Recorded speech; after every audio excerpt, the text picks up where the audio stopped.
to today's video. Thank you for tuning in to Radio Hounds Tube Radio Restorations. This is John from Indiana.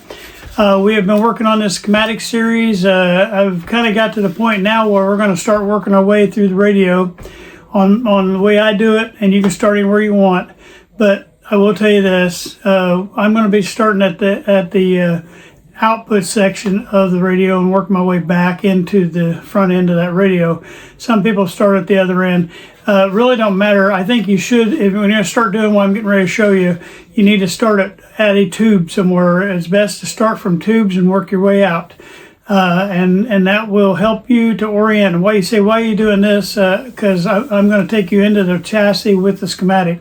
But why you're doing this is to familiarize yourself with what you're seeing on that paper, what it looks like in real life on the chassis, and that's what I'm going to be working on next. And I'm going to show you how the proper steps to do that. So I hope you enjoyed today's video. It should be kind of fun to get in there and let you learn a little bit more today. Thank you. Well, hello and welcome to this week's video. This week we're going to be working on this schematic series still. Last week I showed you how to check the coils, all the different coils in here, and make sure, and that's the first step I always take.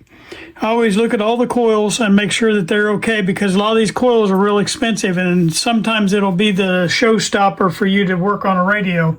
But today what we're going to do is I'm going to show you my next step that I do when I get a radio. The second thing that I do, like I say, just to recap a little bit, I won't go deep because I already recapped last week, but I showed you the parts of the radio. I showed you how the power supply worked its way through the DC power worked through the radio. I showed you how the AC audio works through the radio back this way. And now we're going to go into the steps that I take when I get a radio. The first one was to check all the coils. If they're all good, then I can proceed into the next step. You can start wherever you want, but what's important for somebody just starting out, especially somebody just starting out, is I'm gonna show you on just one of the tubes, and then you're gonna assume that I'm doing it on all the tubes. I'm not gonna do it on all the tubes this time, but I am gonna show you what to do. I use the RCA manual, and I went to the print shop and had them bind this up. I just had them take the pages and open them up and make copies, and that way I can just flip from page to page. It's a lot easier. The book won't flip back shut on you, and you can flip pretty quick through, and it's in numerical order. What I'm going to do today is just show you one tube on what you need to be doing. What I do is I'll get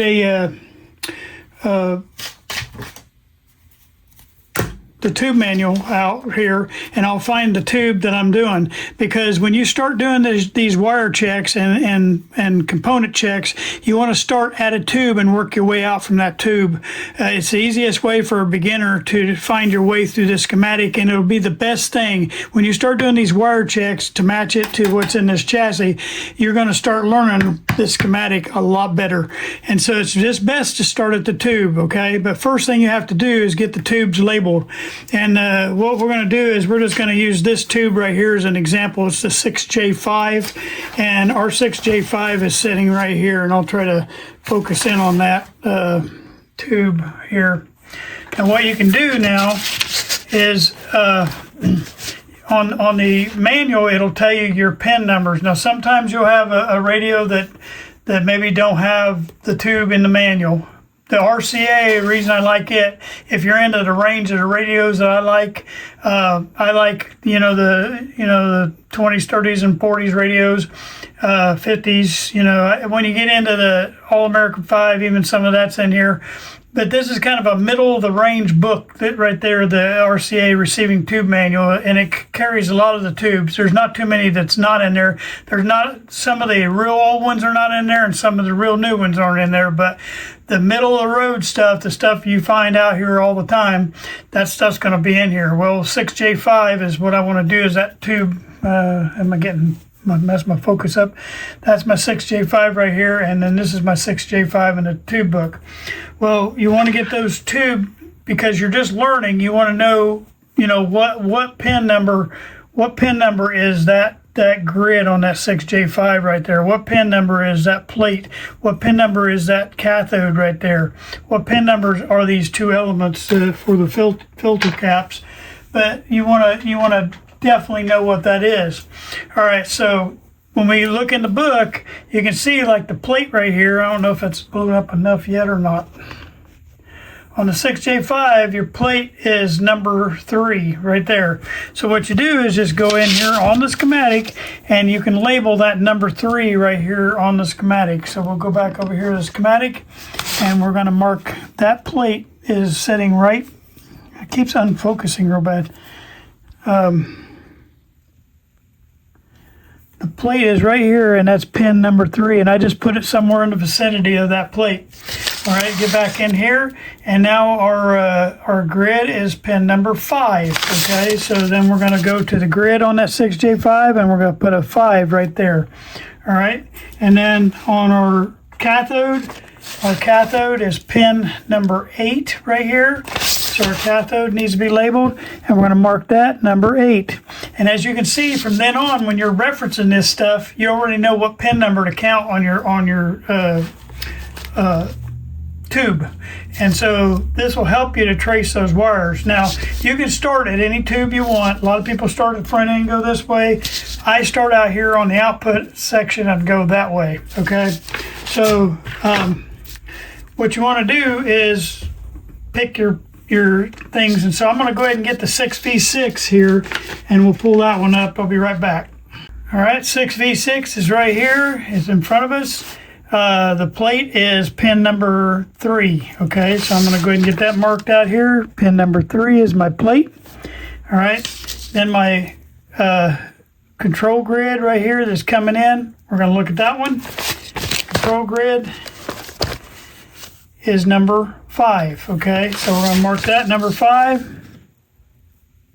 Oops, I put that on the wrong side. All right. And then our other grid is the one that's coming over the top here. This grid right here that you see right here, they won't show on that, but it's just part of the cathode right there. But this grid right here is number 4. So we need to mark that one number 4. All right, and then our cathode is right here. Our cathode is pin number 8.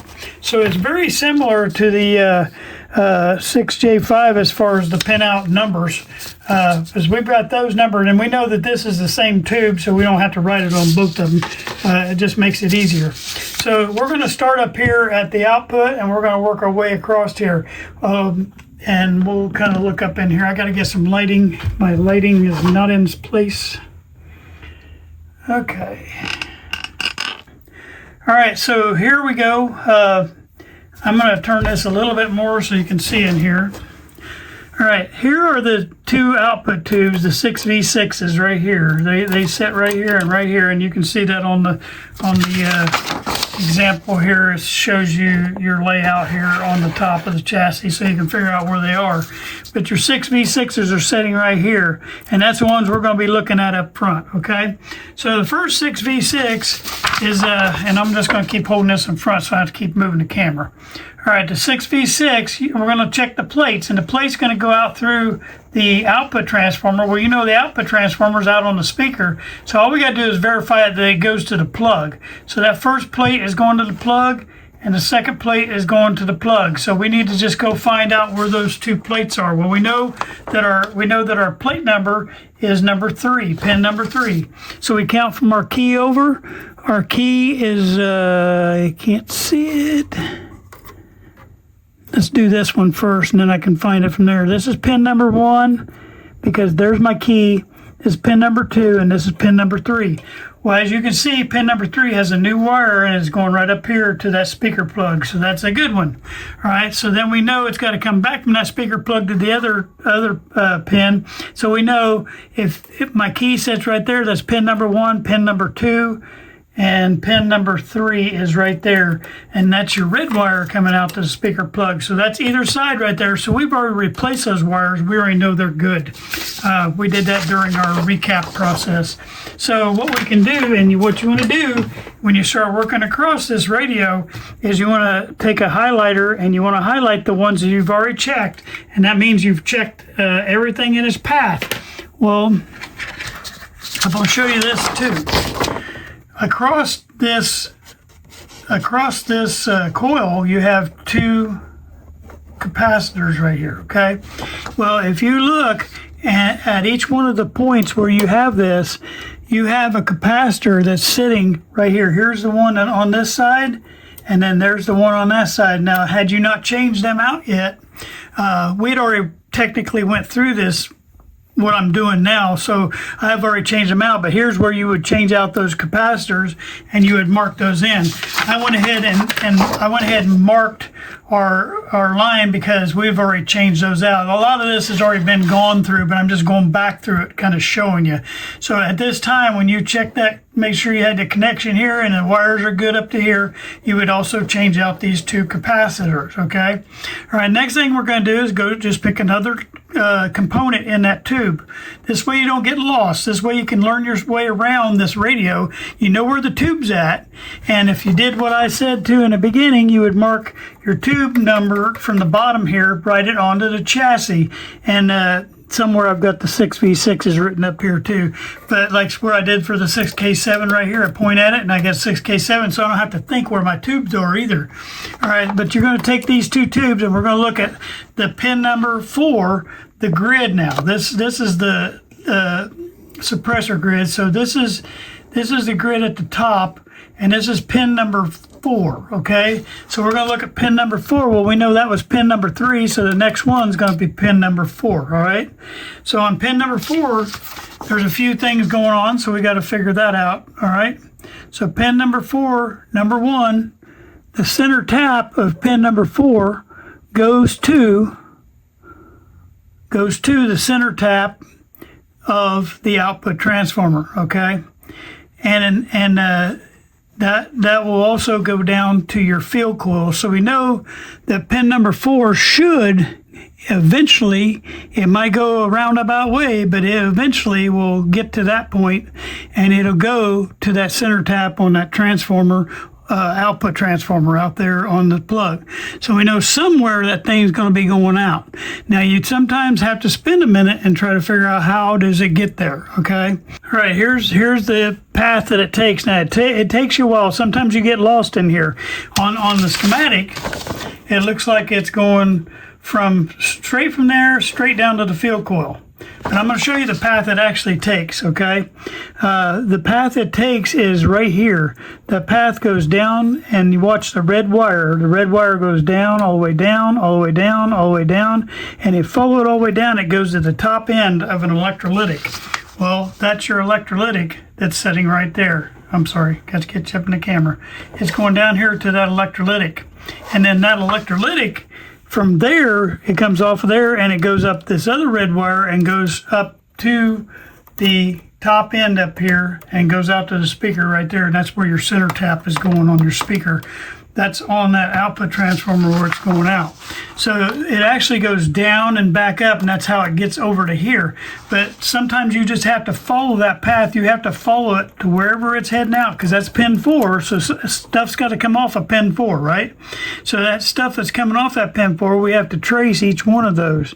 And so you have to follow, okay, there's a few items coming off of pin 4, and we got to look at what is coming off. Now, you think, well, how's all that other stuff? Can I see anything in between there and the field coil? Well, look, you got a resistor right here going off. You also got a dot right here, which means that brings that over, and that brings it into this resistor. It brings it into that resistor, and it brings over that tube. So there's a lot of connections right here at pin 4, and pin 4 is one to follow. Well, just for the fun of it, we're going to look at all the things that's on pin 4 because you have to check all these. Now, I previously checked this when we did our first recap on this, so I know that resistor is good. But if you wanted to know the value of it, it's red body. Okay, and that's Remember, red is 2. The end is 2. That's red end. And then the dot is orange, so it has 3 zeros. So it's 2200K. I'll say it right. 22K, 22,000 ohms is what I'm trying to say. And so we're going to look at that one just for the fun. I'm pretty sure it's R22 right here on the first part of this candome. So R22, and we'll go down here and look at our resistor list. R22 is a 22, and remember, where are we at here? Remember on these old schematics, the M stands for 1,000, so 22K. And that's your resistor right here. So that resistor that sits right here, and it also tells you the wattage of that resistor. So if you look at that 22K, it's a 2 watt resistor, and that'll help you learn. Like you see a resistor that size, you know roughly that's going to be a 2 watt resistor. Now a 2 watt resistor is about that. There's a 2 watt resistor on the new ones right there, so you can tell the difference in the size on the modern ones versus the old ones. But this was still a good resistor, so I left it in. So we got our 22K going off there, so we can go ahead and mark that one in. We know that that's good, and so I'm gonna mark that across, and that right there is where we're at. So I come down there that far in there. Now that little distance between the field coil, though, that little distance that you have there goes all the way down here, down to the bottom, down to the electrolytic, out, back up, and over here. So it's got like 2 foot of wire between that point, but when you look at it electrically, there's nothing in between. They could hook that wire straight over to here, but then you would miss out on all the other stuff that's hooked to this wire. I'm sorry, I'm trying to get my thing in the space I'm not. It looks like a half an inch between there, but see, you got that capacitor, the electrolytic, and we already know that it comes down to electrolytic. But that looks like a half an inch, but really that's almost 2 foot of wire, that distance right there, because you're picking up all this other stuff on the way. Because you can pick up this over here, you can pick it up on the other side here. It don't matter, because this is one constant point electrically. All these are hooked electrically together. And because that wire just goes to these different terminal strips down through there, and as it's going down this red wire, I'm sorry, I'm not pointing down there either. As it's going down the red wire down here, it goes all the way down there, goes in here, goes underneath, goes to this electrolytic, and it comes back and follows this red wire up here, goes into the rectifier 2, it comes up, and it comes out here to this wire going back up top. So as you can see, it takes a long path, but it does that. It really doesn't matter the order that it does it, because there's nothing in between there, between that point and that point. As far as in straight line, there's nothing in between. But there's so many taps here because other things hook onto it, like this tap that we did right there. That's got a little resistor on it. Well, if you look at that resistor, that tap that we have right there is R8. R8 sits right here, and if you look at electrically, that end of R8, if you follow it out here, get up here where I can see, that end of R8 goes over here, and it connects in electrically to the end of that grid. So the bottom line is it's all connecting together electrically. And don't get caught up with the fact that it's a long distance or a short distance on the schematic.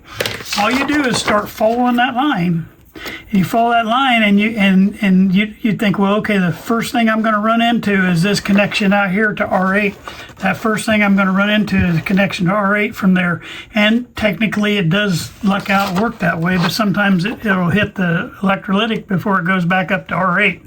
But that's R8. And if you're coming off that pin, the first thing you're going to hit is R8 right there. So that one actually worked out that way, but a lot of times they don't.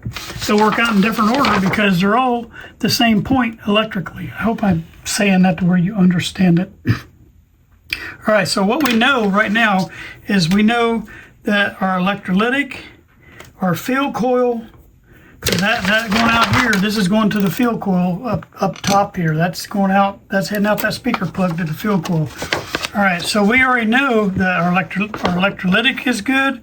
We know that resistor's there, and technically we've already checked that resistor and need to replace it. We replace it, we know that R8 is there, and we already replaced R8 down here. It's already been replaced. I'm gonna back up a little bit. Maybe you can see better. All right. Anything else in that chain of that line? We got a resistor over here, and that's R1. Well, let's look what RM1 is. It's 4.7K. All right. Let's see if we can find R1. It's right after R8, so that means it goes through R8 and then it goes to R1. So R1 is going to be down there somewhere. And if I remember right, that's the one that's down underneath here. I might not chase that one tonight. But anyway, I think we've pretty much exhausted what's on this chain right here. There's not too much more that's on that chain, that's on that grid right here, that suppressor grid. There's not too much left on it. So we're going to go to this next grid. This next grid comes off of here, and that's pin 5. So let's look at pin 5. All right, I can see if I can get back in there a little bit more now. Pin 5, we know that that's pin 4 now. We've already done pin 3, we've done pin 4, now we're doing pin 5. Pin 5, the one thing that's coming off of here is a capacitor on the other pin 5 up here, and I'm assuming that's 3, 4, 5, yeah. So the other pin 5 is going down here to the 6K7. All right, so let's follow pin 5 for a minute, okay? Pin 5 on the schematic. Pin 5 is coming off of here, and the first thing it runs into, and it may be, but it's going to probably be this resistor because it has to hit that resistor before it hits the capacitor, or at least at the same time. Well, that capacitor is directly coming off because there's nothing electrically between these two. So that capacitor is hooked straight to that pin, and that's your capacitor that I've already changed out right here, okay? And then there's also a resistor coming off of that pin, all right? So we got to figure out where that resistor's at. All right, so we got a pin sitting right here, and you see that's pin 5. Well, there's this orange resistor that's coming off of pin 5 right here. Well, let's see if that's the resistor that's on here, okay? So we know that resistor has to be close to that pin or hooked to it, and it's hooked to it right there. All right, so we're going to look at R17. And then down here, if we look at R17, it's 330K. 330K. Well, let's look. Its body is orange, so that's 3. The end is 3 because it's orange, and the dot is yellow, so there's 4 zeros. So it's 3, 3 with 4 zeros, which is 330K. And I've already checked this one. It's good. So that 330K goes somewhere, okay? And what it does is it goes to this next resistor and also the grid to this 6J5, okay? So we know as it goes 2 places. Well, if you look right on here, that we know the grid for 6J5 because we've already labeled it as pin 5. Well, that grid for 6J5 up here, this is the other 6J5, and we count pin 5. 1, 2, 3, 4, 5. And guess what? The other end of that 330 is right there on the grid at 6J5. What? It has another resistor in this voltage divider right here, and that's another R17. So there's got to be another resistor coming off of that end of our. I'm sorry, I skipped this resistor here. Sorry. So this is a R18 is what I should have said. So R18 is 47K right there. Well, that is right here. It's yellow is your body, 4. The end is violet, 7, and then 3 zeros, so that's 47K. That 47K comes right off of that grid that's off of this 6J5, and it also then has the next item, and that's another 330K, which you can see it connected right here on the CAN dome. Well, they connect right here, but they're electrically connected to each other without any interruptions. So there's your 330K, and then your 330K that you have goes back into the grid of the other tube. And the only reason I stayed with this whole run here is because that way you're checking grids on both things. And you would check all the resistances on those. I'm sorry, I'm not getting in the camera. You would check all the resistances on those 3 items up there and change them out if you needed. We didn't need to in ours, so we left them in there. So I'm going to mark those 3, and I'm also can mark up to. I also can mark up to the the grid, the control grid. I'll get it out here of the 6v6s. So we've got those all checked out on that thing. So the only other thing you would check off here, but really I stay with the grid, with the tube stuff right now. You can do all these little peripherals. You can do them later on. But we're going to just stay with the tubes. Also, one other thing we checked off right there with that little move is we already checked off this pin number 5 on that tube right there, the next tube we were going to anyway, because it's hooked directly to the connection point. You can see it's hooked directly to the connection point. Right here's that pin, and both of those two are connected there. So that is a direct connection to the grid, so we can go ahead and we can mark that one off too. All right, so what we got left over here, we got the cathode, pin number 8. Pin number 8 is going down to this resistor here, 200 ohm resistor. So we're going to find out where pin number 8 is first. So we already know that that's pin number 5 that we were looking at here. So remember, the blank spots count as a pin, so that's 6. And then there's a pin right there, 7. And pin number 8 is this guy right here, okay? So pin number 8 is what we're doing next. And so pin number 8 goes where? It goes to the other side over here, and it goes to your other tube, what I'm trying to say, and then it goes to the end of the can dome. And so we're gonna look at that right here, okay? So pin number 8, both of those 2 pins are connected together. That's why they got this wire in between them right here. All right, and then you got the other pin, and this is your can dome up here. I don't know if that's showing. And right there's the end of the can dome, and that's where we wanted to go. This is a resistor. It's a can dome resistor, so that resistance that you're seeing there, that 200 ohms, is the end of the can dome. All right, so what we're going to do is we're going to mark that off because we know that's all there, and we've already pre-tested. Normally you put your multimeter on there and make sure that end of the can dome is 200 ohms or close to it. It don't have to be exact, but it needs to be kind of close. If not, you can always put in a ceramic resistor across here, and that'll get you what you need. Because this is part of your biasing on these alpha tubes, so you want to make sure that stays pretty close to that 200 ohms.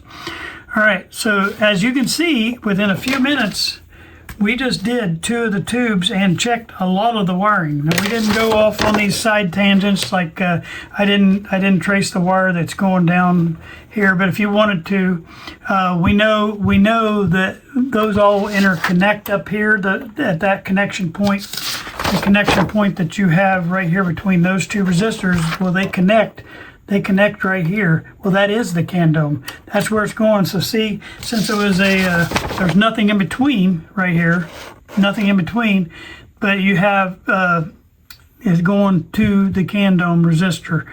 And I am going to look at this though, because I see something that might be a mistake. All right, here's one of those things that'll throw you for a loop. It threw me for a loop because it's been a while since I've been back under this chassis. But what you have, what I was getting ready to show you, is we're tracing this wire down here. I went ahead and traced it. But you're tracing this wire down, well, it looks like it's going to run into a capacitor before it gets to that can dome resistor. And that would be landing right, you can't see that, right there on the end of the can dome. Because your can dome, actual can dome that lays in there is this section and this section, okay? So it looks like that capacitor would ground to there. But what they did is the ones that we were looking at here, why they're directly connected and not going through that capacitor, is they went here, they went over, and then they went down and they went into this section right here. And so that is a direct connect to that CAN dome, and that's how these can go up there and direct connect without having to go through this capacitor. Well, then that capacitor really is not connected at all to this whole circuit, this section right here.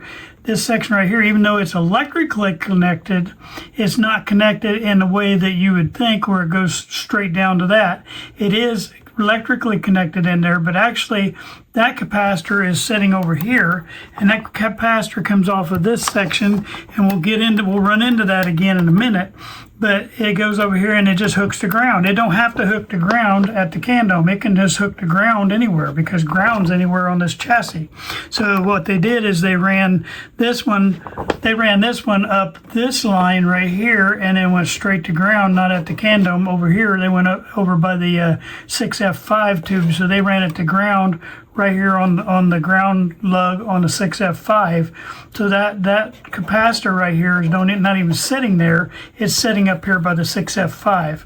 That means that's got to be connected somehow to the 6F5, and we'll figure out how that gets connected off of there. Not to the 6F5, but I mean it has to be connected to this circuit somewhere. And so we're going to figure out where that's coming from, because this end right here is what we're looking at, the other end of that.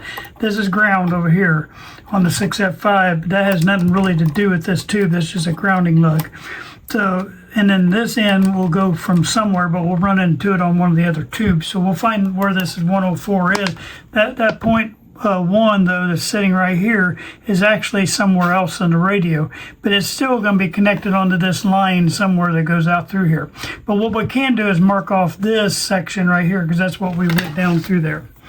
All right, I hope I didn't confuse you on that, because it gets confusing sometimes, but if you just follow your lines, you will find out, because I'm trying to think to myself, how in the world does that get there? Well, you can see it's got a connection right here, and then it's got the little connection right here, so that's how it gets over to there. All right, the other thing that confused me a little bit, and that's why I want to make sure is right, this little resistor sitting right here, that's between the negative, center tap of the main transformer, and it's also sitting on the negative end of the two electrolytics. And then there's a little resistor here. Well, it says it's 7 ohms, and it says there's a wire wound if you look at the detail on it. All right, well, that's what this little thing is here. These are not mica capacitors. This is a little resistor. See that?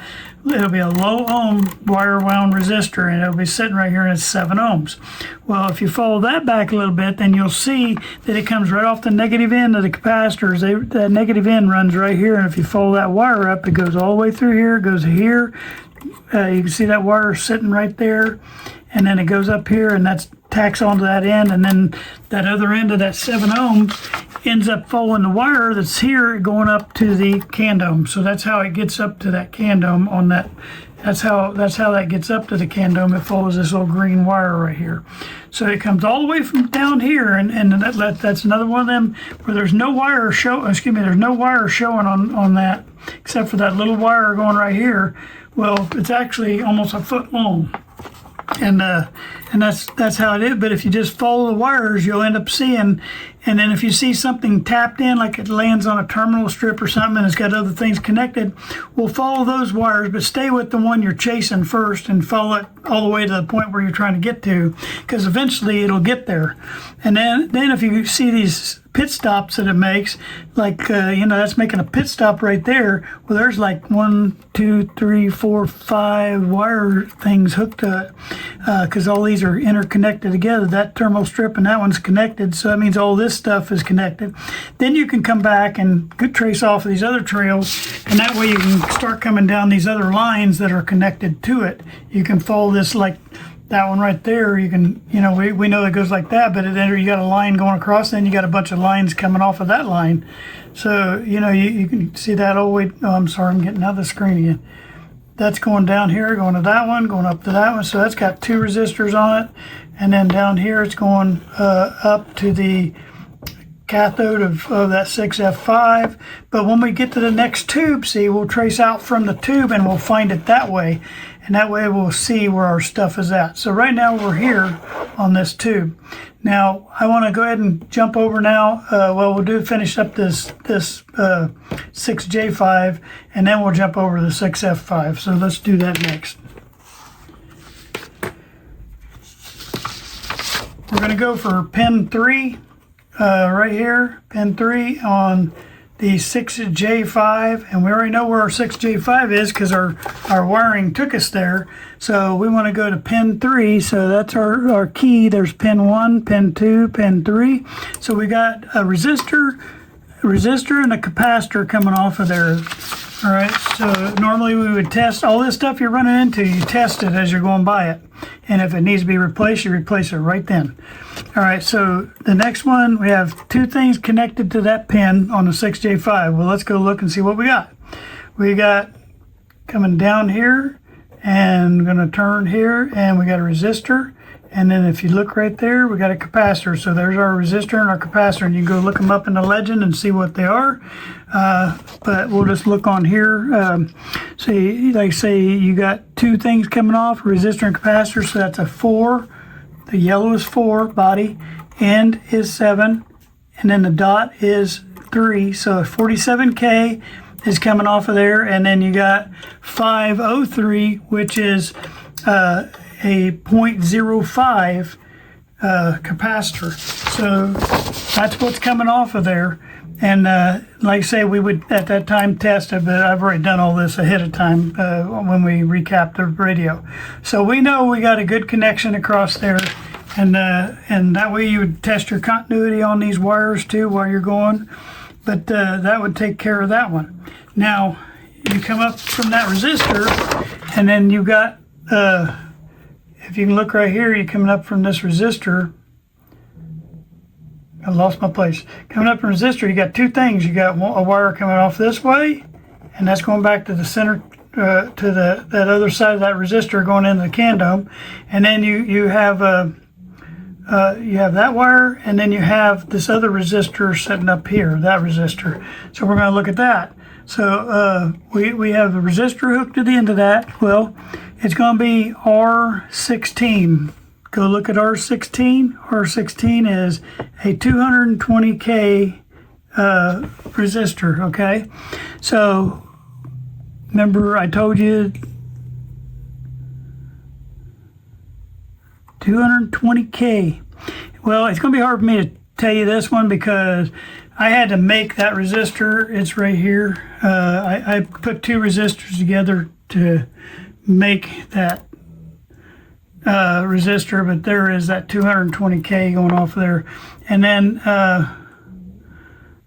that 220K then goes to the plate over here of the 6F5, and that's the plate right there, okay? So now what we're going to do is, hold on just a minute. I was trying to see if I could show you what that is. Okay, this is I think you can see the ends. What I did is sometimes if you don't have, I was out of 220s. So there's a 2, a 0, and 4 zeros. That makes 200K on that resistor. And then there's a 2, a 0, and 3 zeros, and that's my 20K. So that made my 220K. I just wanted to explain that to you instead of just walking right by it. Also coming off that same pin is that side, or excuse me, I'll get it out here. That side bar that goes down here and it goes down and over to the can dome. Well, if you look at that, before it gets to that can dome, because it's going to go in between 2 resistors first, it's going to go in between our big red one that we already found. Well, that's on the same pin, and then it's going to go between this one. And if you look at that number right there, that's R21 right here, and this will be going into the end of the can dome. R21 is our 27K. So R21 is it goes up to the ground end of the can dome. So there, we already know, and I've already tested all those, that's good. So we've already checked all follow those resistors that are on that one pin, and that covers that whole corner right there. All right. And if I'm confused, it's not. What I say, you're not going to get this first time out. One thing I am going to do when I was feeling like really lost, even knowing what I know now, you get lost because you have to just stay with that one wire and follow it. And if there's nothing in between, and it just connects to terminals, and there's a bunch of wires coming off that terminal, but that wire continues on, and it ends up where you're trying to go, that tells you that it's electrically connected, but there's nothing in between. That wire could be a direct connect, but it has to hit all those spots. Well, don't get frustrated when you get lost a little bit, because you just have to sit back for a minute. Okay, I'm going to trace this one wire, and I'm going to get to that end that I'm trying to get to, and find out how it goes, because it'll help you learn the schematic and how that it flows through the radio. Even though it shows up one way on here, they draw it to where it's easy to draw, but it's still right. It's just it makes it a little bit hard to follow sometimes, and you get lost in there. But don't get mad at yourself. Don't get frustrated. You will figure it out. And even, I mean, I've been doing it a lot of years now, and I still get stumped just like you saw me do. And it took me about 10 minutes. I can figure out where I'm at, follow it through, and it'll do it. But if you keep going down that wire, you're going to run into where you want to go. You might have to take one of the turns and follow down the turn and get there. You might have to follow down, one of the terminal strips that has 5 wires on it, go down one of those wires and see if it goes where you want to go. But if it's connected electrically and there's no resistor or capacitor in between, you know that it's still a straight electrical connection, even though it's going 50 different places. All right. I think I'm trying to beat that horse to death, but it's probably one of the biggest things for schematics to open up to you is understand that. All right, so what I'm going to try to do, finish on this segment, is I'm going to try to finish the 6F5 and the rest of the 6J5 right here. I think I'm going to save this part for the next video. But let's do this pin number 8. That's our cathode, and pin number 8 not only has the cathode, but it has this R15 coming off of it. Well, let's look what R15 is. If I'm in the screen here, it's 220 ohm, 2.2K, okay? So we're looking for 2.2K.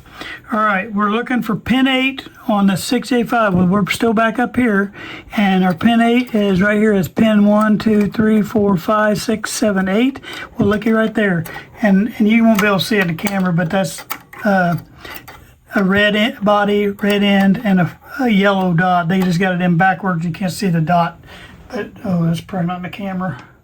It's that little guy right there. And that's coming off of pin 8, and it's going straight to the CAN dome, okay? So if you look on here, pin 8 is 220K, and if you follow it, it's going to go straight to that CAN dome. It just goes a little bit of a route on the paperwork, but that pin 8 is complete. It also accomplishes pin 8 for us for the 6F5. Well, my 6F5 sits over here, so let's look at pin 8 and see how they're connected. So pin 8's right here. Pin 8 has a blue wire coming off of it. All right, let's look at that and just see if I can trace this. Okay, that pin 8 is right there. Pin 8 has a blue wire coming off of it, but also has other stuff which you can see down here. It has other stuff that's going to go out this way and whatever. So let's see if we can find how pin 8 hooks into the end of R15. Okay, that's what we're going to try to see, because we got pin 8 right here, so it has to connect in somewhere. Well, looky here. Pin 8 comes off of here, it follows the blue wire around, it goes to that terminal strip right there. Well, that terminal strip's got a jumper to this terminal strip. That terminal strip goes up here to the CAN dome, and that's right where that end of that 220 ohm resistor is right there. And that's how you get there.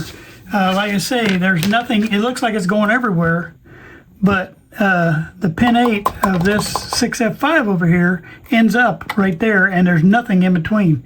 You watch it. There's the wire. We're going wire here, and wire up here, and it's there.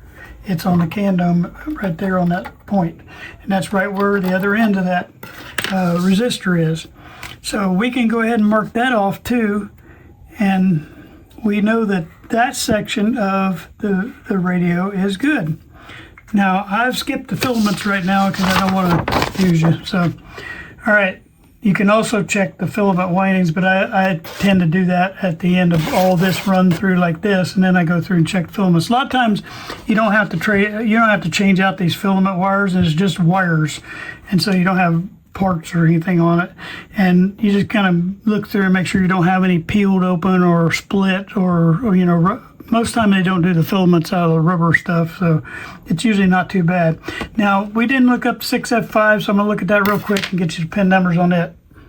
All right, here's the 6F5. 6F5, we know that the pin number, or the plate, excuse me, is pin number 4 on the 6F5. The grid goes out to a grid cap, so we already know where that's at. And then pin number 8, again, is the cathode. So that's what we're going to mark is on our paper. So that's going to be pin number 8.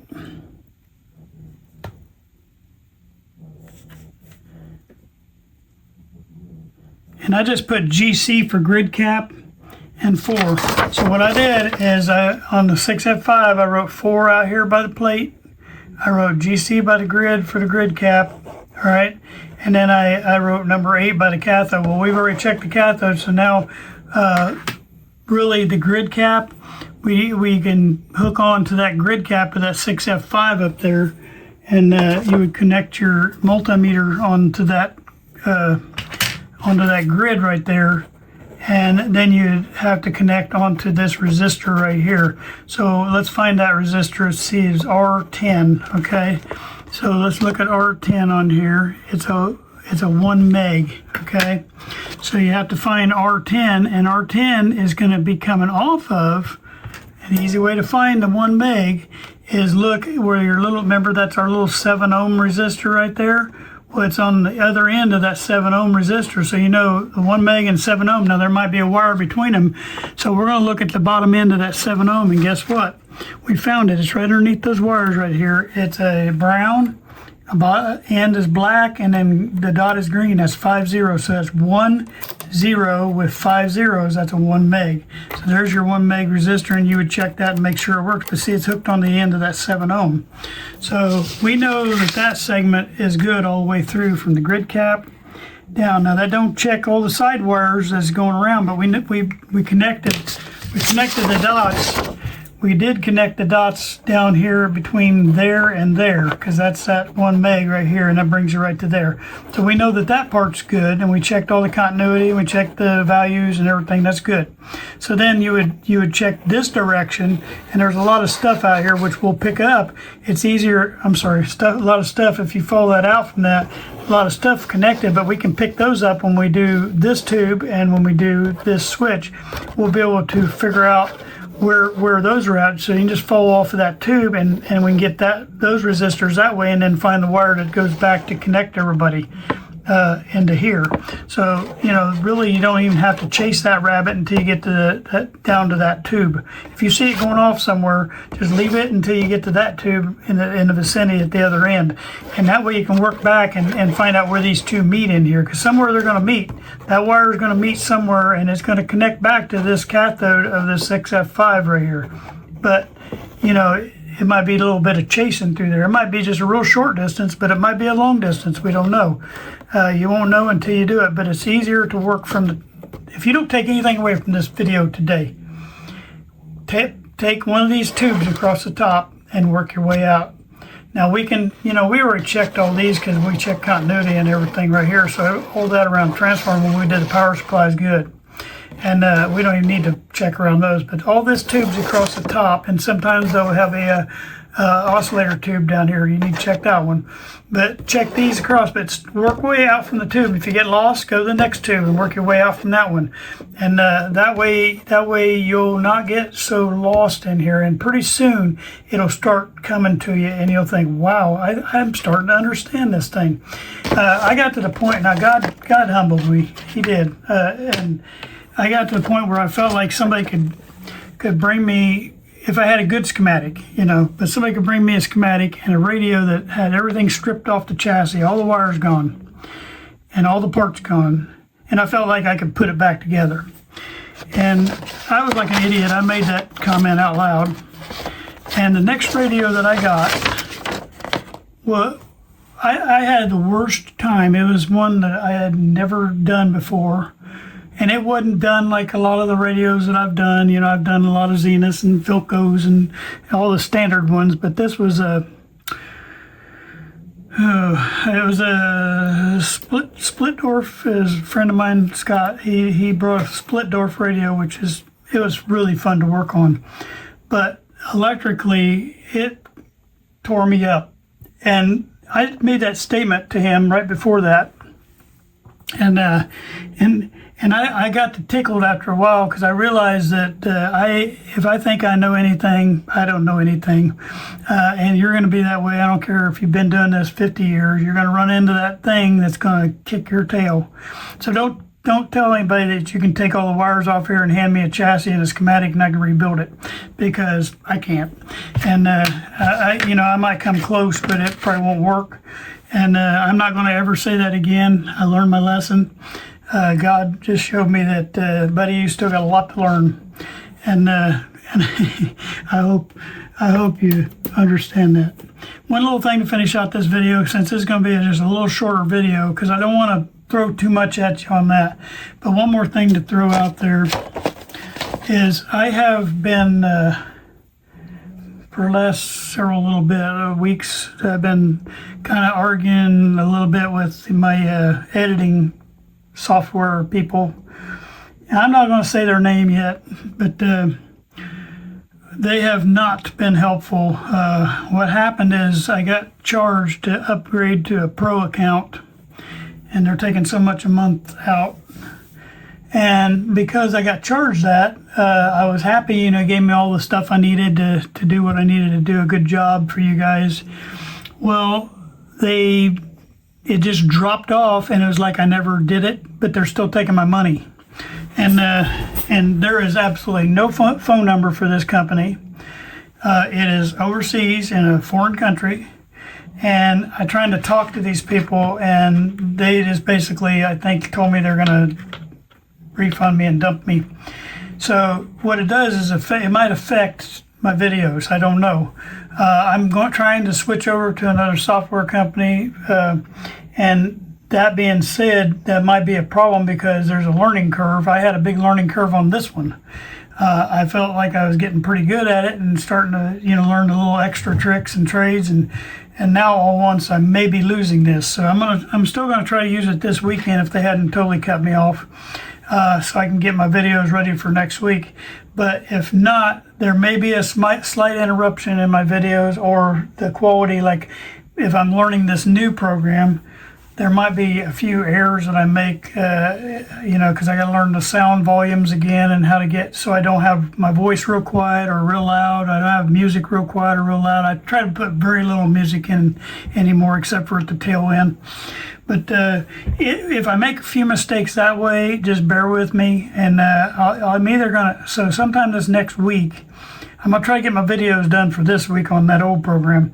But sometime this next week, I'm going to try to switch over to this new program. And this new program is supposed to be a lot better, but it's a lot more technically difficult to learn. And so I hope that you will hang with me and bear with me. And that'll help me a lot. So I'm not giving up, and I will win. It's just it's a little frustrating when I had a program that I actually enjoyed and it was pretty simple to use, and it's quite frustrating that I don't get to keep that. But you know what? That's how life is. Life moves on. So anyway, we made it that far on the schematic. Next week I'm gonna try to get through the rest of these, and we'll have all these checked. Like I say, I don't spend a whole lot of time down in here in the switching, because most of the time that's pretty good, and I only chase this rabbit if my rabbit rears its ugly head and there's some problem down there. You'll know that when you do the power up. If you do the power up and you have absolutely no sound, nothing coming through, you might be losing your RF in here somewhere. So it might be in a switching problem where you got the switch messed up, the switches between bands, and it could be a lot of reasons, but that's when I start checking wires and everything down here. Now I do visually inspect the wires in this area to make sure I don't have any, like I'll look down in here on this switching and make sure I don't have any rubber wires or anything that's crumbled or broken. Like right there, I just happen to see that one. That's one I got to change out because that's a little rubber wire that I missed. So that'll get changed out before we're done. But bottom line, I don't spend a lot of time there, but so next week we should get through them next 4 tubes on there, and we'll have all that part done, and that should also accomplish the volume control. The volume control right here and switch. We should be able to look at that part right there too, because that'll connect to these wires coming off of these next tubes. So we're going to go through that tube, that tube, that tube, and the tube down here on the bottom. This other, I think it's 6K7 there. All right, if you have any questions, make sure you reach out. I thank you guys for watching. I think every day I at least get 1 or 2 new subscribers. It's not going as fast as I want, but I do want to, I don't want to push either. I'm just going to sit back and relax, let happen what happened, and we'll take care of the ones that are here, and we're going to try to give you decent content. And I hope if I get this new program good and I learn it good, I can probably give you even a little bit better content once I learn it. So be patient with me. Thank you very much for watching today. Hope you enjoyed today's video. We accomplished quite a bit there, and I think another week or so we'll be done with this part of it too. But I want to make sure I go long enough for you to feel comfortable underneath there. My goal, and I forgot to say this on the intro, I'll probably say it during the video, is to have one of the videos that helped me. I don't know, there's a whole series, and I don't know if I can get the whole playlist, if I can give that connection or not. I'll try, but if I can give that that connection in my description on this video, I will. But John from Arkansas had a section in there, and I remember during watching that series is when the lights came on for me for how to read the schematics. And if I can attach that, I will. I'll put a link in there in the description for that. But you need to watch that whole playlist, and I can't remember the name of the playlist, but like I say, I'm sure I'm going to mention it during the video because this is filmed before I do the videos. But anyway, I'll try to make sure I get that up in the description. At least one of those videos will be in the description, and then you can go pull the playlist on all the videos. But there's a series that he did that was really helpful, and I'm going to try to get that added into this video right here, because this is right when you need that.